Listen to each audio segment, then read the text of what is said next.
Ladies and gentlemen, I'd like to focus on something now it's been around a long time, talking about it, but it's gaining a lot of steam in other places. Namely, one of them is the UK, where I'm afraid eventually they will have a one-child policy. Overpopulation, basically. You know, and you got these green weenies, these environmentalist wackos who are so concerned. They're concerned about the environment, and they're concerned people are having too much kids. If they want to do something about that, they need to go to the south side of Chicago and advise some of these lifetime Medicaid recipients to maybe stop having sex so often. Okay. Ever since Paul Ehrlich penned his erroneous tome, The Population Bomb, in the late 60s, lefty hordes have been feigning concern about the non-problem of overpopulation, and recently it's taken a new twist. Reverend Thomas Malthus got into the act as well in the early 19th century, but he's not nearly as famous, or should I say infamous, as Ehrlich. Look for the lefty fascists to begin imposing one-child policies. They're already laying the groundwork in places like the UK. China already has one to prove or to save the planet from global warming. However, as they often overlook, on purpose perhaps, the global population is set to begin leveling off in a few decades as birth rates decline worldwide. Consider, Greece has a fertility rate of only 1.36 children per woman, well below the 2.1 replacement rate. The number of children in the world is already declining. Birth rates are now below replacement level in approximately 70 countries. In Western Europe, the figure is 1.38, and in northern Italy and parts of Spain, it is below 1. As a result, Europe's 65-year-olds now outnumber her 14-year-olds, and one German province had to close 220 schools in 2006. Children were present in 80% of U.S. households a century ago. That number is now 32%. Russia, with its birth rate of 1.4 children per woman, is experiencing a population decrease of 700,000 a year. With an even lower birth rate of 1.22, some Lithuanian officials are concerned about eventual disappearance of their population. And this is mirrored in other Eastern European nations: Poland, Belarus, Ukraine, the Czech Republic, and the rest are all turning in similar numbers. Japan's rapidly growing population contracts with a birth rate of 1.22.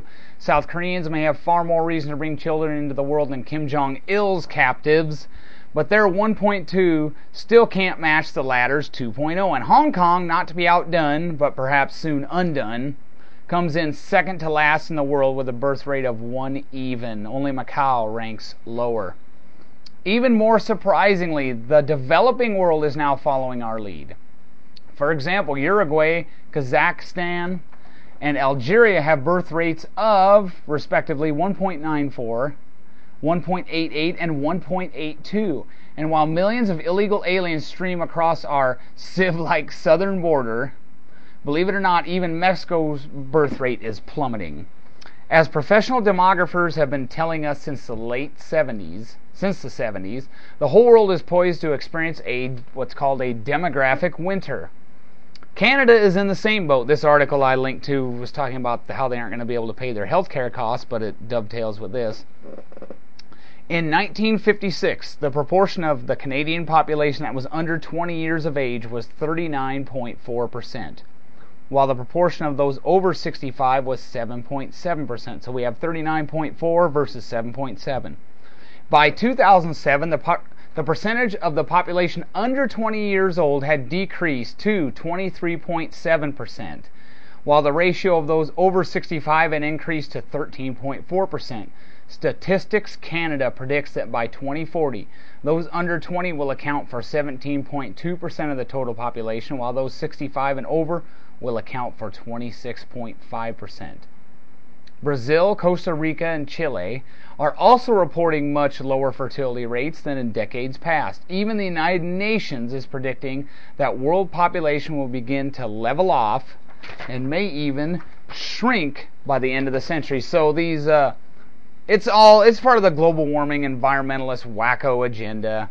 And if they can't scare you with mercury in fish or dioxin or radon or some crazy China syndrome-like nonsense. Now they're turning to, oh, we're having too many kids. And I agree, there are a lot of idiots out there reproducing. Just go to the south side of Chicago. I've spent more time there than I would care to admit. There's a lot of idiots having people, yes, but the world is not going to become overpopulated. When you look at these birth rates, it's actually going to start going the other way pretty soon. So this whole, you got to stop having so many kids because, that's a drag on the planet. It's actually going to hit us because, and, I don't want to bring healthcare into this or entitlements, but since we have this entitlement system where it's my job to pay for Grandpa's healthcare, or his retirement, we'll just look at it as Social Security. What happens when the bottom of the pyramid gets small and the top gets large? You don't have enough workers to support that.